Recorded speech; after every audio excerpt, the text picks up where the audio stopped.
नमस्कार, मैं चंद्र उपाध्याय आप सभी लोग का बहुत बहुत स्वागत एवं अभिनंदन करता हूं आपके अपने YouTube चैनल साइबाजी वाले गुरुजी में। आज के क्लास में हम BA सेकेंड ईयर चतुर्थ सेमेस्टर यूनिट सेकेंड के जिस महत्वपूर्ण टॉपिक के बारे में बात करने वाले हैं वह है भिषिका विकृति।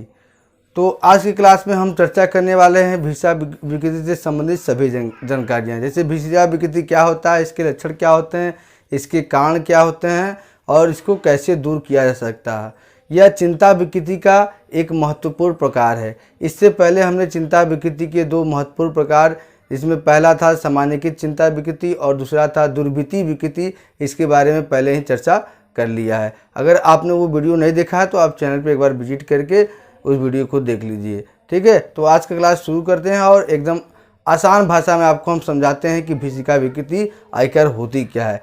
मेरा हमेशा ये उद्देश्य रहता है कि आपको जो है कॉन्सेप्ट क्लियर कराऊं, क्योंकि अगर आपको कॉन्सेप्ट क्लियर हो जाएगा तो आप चीज़ों को अपने से भी थोड़ा सा जोड़ के लिख सकते हैं। तो चलिए शुरू करते हैं और वीडियो में आप लास्ट तक बने रहिएगा, क्योंकि हम आपको वीडियो के लास्ट तक भिषिका विकृति क्या होता है एकदम स्पष्ट करा देंगे।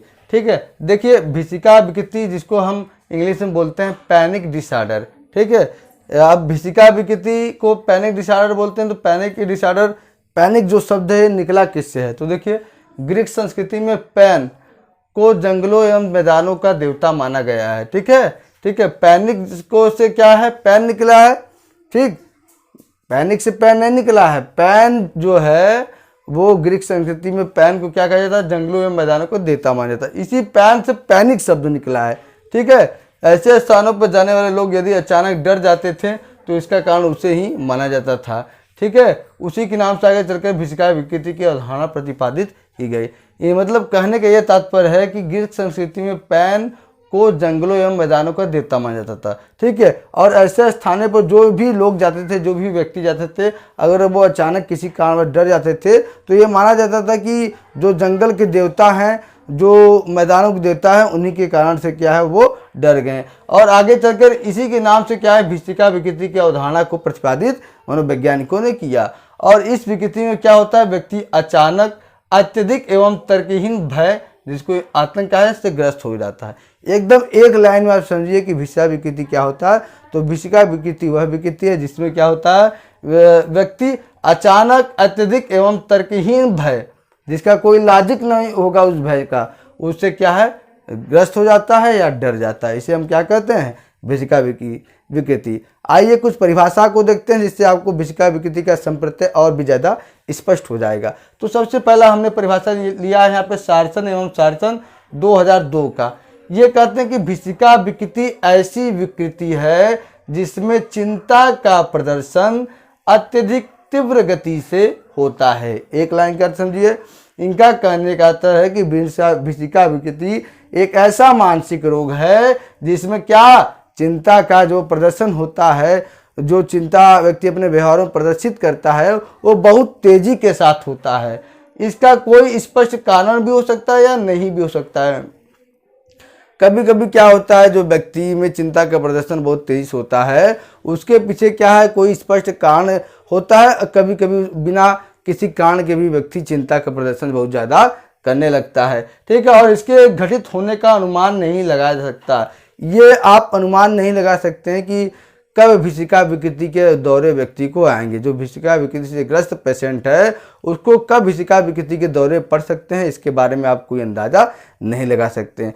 तो यही सार्सन एवं सार्सन महोदय के अनुसार यही भिषिका विकृति है। एक परिभाषा हमने और लिया है, देखते हैं उसको। विटेन एवं लाड 2003 के अनुसार ये कहते हैं कि भिषिका विकृति में व्यक्ति में सामान्यतः अचानक एवं तीव्र चिंता का बार बार प्रदर्शन होता है। ठीक, भिषिका विकृति में इनके अनुसार क्या है, भिषिका विकृति ये कह रहे हैं कि भिषिका विकृति में व्यक्ति में सामान्यतः अचानक एवं तीव्र चिंता का बार बार प्रदर्शन होता है। दो तीन बातें आप समझ लीजिए। भिषिका विकृति में क्या होता है, अचानक होता है। ठीक, अचानक होता है, अतीव्र चिंता, अचानक करे कोई चिंता होता है, तीव्र चिंता का प्रदर्शन बार बार होता है, तो उसे क्या कहेंगे हम, भिषिका विकृति कहते हैं। आगे हम एक एग्जाम्पल भी देंगे जिससे आप समझ जाएंगे कि भिषिका विकृति के पेशेंट कैसे व्यवहार करते हैं। अब आइए, ये तो रहा अर्थ परिभाषा के बारे में। तो चलिए देखते हैं हम कि भिसिका दौरे के लक्षण क्या होता है। यानी कि जो व्यक्ति भिसिका विकृति से ग्रस्त होता है उसमें भिसिका दौरा आता है, ठीक है। पैनिक जो होता है वो ट्रामा उसको पड़ता है, तो उसके क्या लक्षण होते हैं जिसके आधार पर आप स्पष्ट कर सकते हैं कि यह व्यक्ति क्या है, भिसिका विकृति से ग्रस्त है। सबसे पहले लक्षण क्या है, श्वसन गति में कमी। सांस लेने की गति में क्या है, उसकी कमी हो जाएगी, जिससे क्या है उसके सांस फूलेगा। और क्या है, उसको चक्कर आने लगेगा, बेहोशी भी हो सकती है, और साथ ही साथ वो अस्थिरता यानी कि लड़खड़ा के चलने लगेगा। अगला लक्षण कपकपी, पूरे शरीर में उसके कपकपी होने लगेगी, पूरा शरीर उसका वाइब्रेट होने लगेगा, और साथ ही साथ बहुत अधिक मात्रा में उसको पसीना आएगा। चौथा क्या है, हृदय गति का बढ़ना, जो उसका हार्ट बीट है जो सामान्य होता है उससे ज़्यादा बढ़ जाएगा या क्या कम हो जाएगा। हृदय गति बहुत ज़्यादा बढ़ जाएगा, हार्ट बीट, या तो कम हो जाएगा। अगला क्या है, दम घुटेगा उसका, ठीक है, उसके दम घुटेगा। यानी कि दम क्यों घुटेगा, क्योंकि श्वसन गति में कमी हो जाएगी तो सांस फूलेगा तो दम घुटेगा। अगला क्या है, पूरे शरीर में शून्यता, उससे ऐसे लगेगा कि पूरा शरीर हमारा झुंझुनी उसके शरीर में पकड़ लेगी और पूरे शरीर ऐसे लगेगा उसको कि शून्य हो गया है। और क्या है अगला, अत्यधिक गर्मी, पूरे शरीर में बहुत ज़्यादा गर्मी होगी, या सिहरन, या बहुत ज़्यादा ठंडी या बहुत ज़्यादा गंदी, बहुत ज़्यादा ठंडी या बहुत ज़्यादा गर्मी वो अपने शरीर में महसूस करेगा। अगला क्या है, सीने में जो उसके दर्द हो सकता है या तकलीफ हो सकता है। विचित्रता की अनुभूति, और उसे विचित्र विचित्र ख्याल आएंगे, विचित्र विचित्र एहसास होंगे, ठीक। पागल हो जाने का भय, उसे यह भयभीत होएगा कि हम ऐसे व्यवहार कर रहे हैं तो कहीं हम पागल तो नहीं हो गए हैं या तो पागल तो नहीं होने वाले हैं, इसका भय हमेशा इसको बना रहता है। अगला मिचली भी आ सकती है, पेट दर्द हो सकता है, उसको मर जाने का भी भय होता है, कहीं मरने वाले तो नहीं है ऐसा लक्षण आ रहा है, ठीक है। तो ये कुछ प्रमुख लक्षण थे जिनके आधार पे आप एकदम आसानी से स्पष्ट कर सकते हैं कि ये व्यक्ति में भिसिका विकृति के लक्षण हैं या नहीं है। अब आगे बढ़ते हैं हम। भिसिका विकृति में दौरे के लक्षण अचानक प्रदर्शित होते हैं, एकदम स्पष्ट बात, अचानक इसमें लक्षण प्रदर्शित होता है, एवं 10 मिनट में पूरी तीव्रता के साथ प्रदर्शित होते हैं, एवं 10 मिनट बीतते बीतते पूरा अपने जो है चरम पे हो जाता है ये भिसिका विकृति का दौरा, ठीक है। लगभग 20 से 30 मिनट में दौरा समाप्त हो जाता है, ठीक, 20 से 30 मिनट में दौरा समाप्त हो जाता है, 10 मिनट में चरम पे होता है, और 1 घंटे से अधिक प्राय नहीं रहता है। ज़्यादा से ज़्यादा इसका मैक्सिमम टाइम है कि 1 घंटे से अधिक ये भिसिका दौरा नहीं रहता है। यह रोग पुरुषों में कितना 0.7% एवं महिलाओं में 1% पाया जाता है, ठीक। और पुरुषों में यह रोग कब होने के चांसेस ज़्यादा होते हैं, 15 से 24 वर्ष, तथा महिलाओं में 30 से 40 वर्ष में यह रोग भिसिका विकृति इससे ग्रस्त होने का चांस ज़्यादा होता है। तो ये हमने कुछ बात किया लक्षण सिम्टम्स के बारे में, कुछ और रोचक जानकारी। अब इसके हम कारण को देख लेते हैं कि आखिरकार क्या कारण होता है जिससे कि भिसिका व्यक्ति से रोग ग्रस्त होते हैं। तो सबसे पहला कारक हो जाएगा इसमें जैविक कारक, जो हमेशा हर जो है मानसिक रोग में आता है।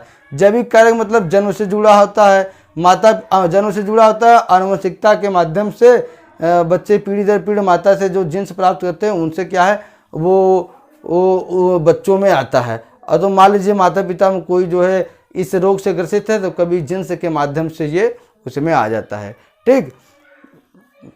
और मनोवैज्ञानिकों ने एक अध्ययन किया कि जो सहोदर जुड़ा बच्चे होते हैं, एक होता है समरूप यमज होता है, ठीक है, आइडेंटिकल ट्विंस, एक होता है फ्रेटर्नल ट्विंस। जो समरूप यमज वाले होते हैं जुड़वा बच्चे, जो जिनका समान रूप होता है, ठीक है, वो बच्चे, और जो बच्चे जुड़वा होते हैं लेकिन उनका चेहरा अलग अलग होता है, तो उन लोगों पर रिसर्च किया गया तो पाया गया कि जो समान जुड़वा बच्चे नहीं है उनमें से यदि किसी एक जुड़वा बच्चे को हुआ है तो दूसरे जुड़वा बच्चों को भी होने का चांसेस ज़्यादा होता है। तो जैविक कारक भी क्या है, भिसिका विकृति को बढ़ाने में मददगार होता है। मनोवैज्ञानिक कारक क्या होता है, व्यक्ति के मानसिक पहलुओं का प्रतिनिधित्व करता है, व्यक्ति मन में जैसा सोचता है। एक प्रसिद्ध विद्वान या राष्ट्रपति ने कहा कि व्यक्ति जैसा सोचता है वैसा करता है और वैसा ही बन जाता है, ठीक है। तो आपका मन जैसा सोचेगा वैसे केमिकल रिलीज होंगे, वैसे आप रिस्पांस करेंगे और वैसे ही एक्टिविटी बन जाएगी। तो मनोवैज्ञानिक कारण भी बहुत ज़्यादा इम्पॉर्टेंट देता है किसी भी रोग को बढ़ाने में और ठीक करने में। इसमें क्या है, प्रत्यक्षित नियंत्रण। व्यक्ति यह सोचता है कि हमारे नियंत्रण से हर चीज़ बाहर हो गया है, ठीक है। जैसे मैं असामान्य व्यवहार कर रहा हूँ तो लोग देखेंगे, सोचेंगे, तो ये लोग देखेंगे तो क्या कहेंगे कि पागल है, कैसा व्यवहार कर रहा है, कैसा नहीं कर रहा है। इस बात को लेकर वह बहुत ज़्यादा क्या है परेशान रहता है, जिससे कि चिंता का स्तर और भी बढ़ जाता है और भीषिका के दौरे और भी अधिक तेज से पड़ने लगते हैं। दूसरा है अनर्थकारी भय। ठीक है, अब अनर्थकारी भय क्या है? व्यक्ति किसी चीज़ के बारे में जितना ज़्यादा चिंता करेगा, उतना ज़्यादा किसी चीज़ के बारे में जितना ज़्यादा चिंता करेगा और किसी चीज़ का जितना ज़्यादा अर्थ के जितना ज़्यादा अनर्थ अर्थ लगाएगा, उतना ही भीषिका विकृति उसके अंदर बढ़ती जाएगी। समझ गए? जैसे कि जो संसद में हमला हुआ था बम अफवाह का हमला हुआ तो 2003 में, शायद कि 2005 में हमला हुआ था। तो अफवाह के मात्र से सभी सांसद क्या है बाहर वो आ गए। ठीक है, सांसद क्या है बाहर आ गए। तो ये कह रहा है कि व्यक्ति अब किसी बात का कैसे अर्थ लगाता है इस पर भी डिपेंड करता है भीषिका विकृति। ठीक, अगला है चिंता संवेदनशीलता। ठीक है, अगर किसी व्यक्ति में चिंता के प्रति वो संवेदनशील है, ठीक है, यानी कि वो चिंता है उसको, इसलिए वो और भी ज़्यादा सोचता है कि मुझे चिंता क्यों, मैं ऐसा व्यवहार क्यों कर रहा हूँ, मैं ठीक से सो नहीं पा रहा हूँ, ठीक से पढ़ नहीं पा रहा हूँ, ठीक से उठ नहीं पा रहा हूँ, लोगों से बात नहीं कर पा रहा हूँ, ऐसा क्यों है? तो उस व्यक्ति में भी भीषिका दौरा पड़ने के चांसेस ज़्यादा होते हैं। ठीक, तो ये जो है दो महत्वपूर्ण कारण आपको हमने बताया। अगर आपके हिसाब से कुछ और कारण होंगे तो आप कमेंट बॉक्स में कमेंट करके आप बता सकते हैं। और कोई भी किसी भी वीडियो का कोई भी टॉपिक हो, अगर आपको नहीं समझ में आया, कहीं भी नहीं समझ में आया, तो आप बेझिझक कमेंट करके हमसे पूछ सकते हैं। मैं उसको पूरी तरह से आपको समझाने की कोशिश करूंगा, क्योंकि मेरा हमेशा यही उद्देश्य होता है कि आपको मैं कॉन्सेप्ट क्लियर करूं। जैसे ही आपको कॉन्सेप्ट क्लियर होगा, आप चीज़ों को अपने आप से आसानी से समझ जाएंगे। और आपका भी यही उद्देश्य होना चाहिए कि रट के ना पढ़ें, बल्कि क्या है आप कॉन्सेप्ट को समझ के चीज़ों को पढ़ें। एक बार आप कॉन्सेप्ट समझ जाएंगे तो आपको रटने की ज़रूरत नहीं होगी। और रटा हुआ चीज़ तो आप परीक्षा के समय भूल जाते हैं, लेकिन एक बार कॉन्सेप्ट को आप समझ जाएंगे तो आप चीज़ों को नहीं भूलेंगे।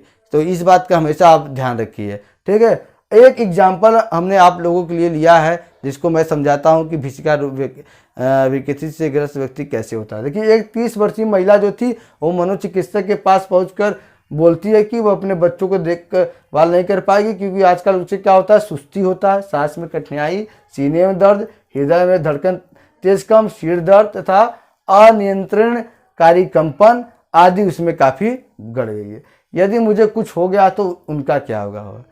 एक महिला जो है 30 वर्षीय आती है मनोचिकित्सक के पास, उसे बताती है कि मुझे इतनी सारी दिक्कत है, अगर मुझे कुछ हो गया तो मेरे बच्चों का क्या होगा? दुनिया उसे व्यर्थ एवं विचित्र लगती है। ठीक है, उसे लगता है सब दुनिया मोह माया विचित्र है। उसके डॉक्टर ने उसे स्वस्थ बताया और उसे घूमने टहलने की सलाह दी। उसके जो फैमिली डॉक्टर थे उन्होंने क्या है उसको बताया कि आप बिल्कुल पूरी तरह से स्वस्थ है, आप जो है मॉर्निंग वॉक इवनिंग वॉक किया करिए आगे। परंतु भीषिका के दौरे और भी तीव्र हो गए, लेकिन वो इतना ज़्यादा इससे ग्रस्त हो गए कि जो भीषिका का दौरा था और भी तीव्र हो गया और बार बार उसको आने लगा। वह लोगों के साथ मिलने जुलने लगी, फिर भी वह अपने पति और माँ के अलावा बाहर या बाजार नहीं जाती थी। मतलब वो अपने पति या माँ के अलावा किसी के साथ वो बाहर नहीं जाती। उसको डर होता था कि कोई मुझे चोट पहुँचा दे, कोई जो मुझे हानि कर सकता था। ठीक, और अपरिचित भवन में घुसना नहीं चाहती थी। वो गाड़ी चलाना, ट्रेन में बैठना, नौकायन करना सब कुछ बंद कर दिया था। जब सब कुछ बंद कर देगी, जब आप कहीं आएंगे नहीं जाएंगे तो कोई भी रोग हो आप कैद रहेंगे तो अपने आप वो बढ़ता जाएगा। जैसे जो कोरोना का पेंडेमिक सिचुएशन हमारे सामने आया था, आपने और हमने सभी ने मिलकर झेला है, तो उसमें जितने भी व्यक्तियों की मृत्यु हुई, अगर औसत निकाला जाए, अगर ठीक से अध्ययन किया जाए, तो उसमें 98% व्यक्तियों की मृत्यु इसलिए होगी क्योंकि उनको भय हो गया था कि हमको कोरोना हो गया, हम बचेंगे नहीं, हमको कोरोना हो गया, हम बचेंगे नहीं। क्योंकि वो शरीर से सोचते थे, नॉर्मल सा लक्षण था, लेकिन उनके दिमाग में ये जो है भय हो गया था, जिसके कारण हमारे जो माइंड ने उस प्रकार के विषैले हार्मोन्स का रिलीज किया, जिसके कारण व्यक्ति की मृत्यु हो गई। इसलिए हमें नियमित तौर से जो है अपने आप को स्वस्थ रखने के लिए नियमित तौर से जो है हमें एक्सरसाइज करना चाहिए, मेडिटेशन करना चाहिए, जिससे हमारा शरीर भी स्वस्थ रहे और मन भी स्वस्थ रहे। ठीक है, और हेल्दी डाइट को अपने जीवन में हमेशा आप अपने जीवन में हमेशा लागू करें, जिससे कि आपका पढ़ने लिखने सब में मन लगेगा। जब आपका आहार उत्तम होगा, सात्विक होगा तो आपका विचार भी उत्तम और सात्विक होगा और आपका व्यवहार भी उत्तम और सात्विक होगा।